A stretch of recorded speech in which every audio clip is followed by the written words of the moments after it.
Hey guys, and welcome back to our channel How to Guide. In this tutorial, we are gonna look at how to pin messages in Zangi. Now let us begin. Well, do note that I have already logged into my account. In case you have not, well, do it right now. The process is quite easy. Now let us simply look at how to pin messages in Zangi. Let's say this right here is a message that I have sent to my friend. This is a chat. I'm gonna go to it right now.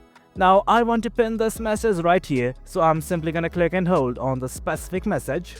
Once you do that, these things will open up. Do note that from here you can simply react, delete it, share it, or do whatever you wish. But right now all we want to do is pin it. At the top right, you can see a button like this that looks exactly like a pin. Click on it right now, and as such it's gonna ask you something like this. Do you want to pin this message on the top of your conversation? Do note that you can also pin it for your friend. You simply have to click on this checkbox, and once everything's okay, simply hit on pin.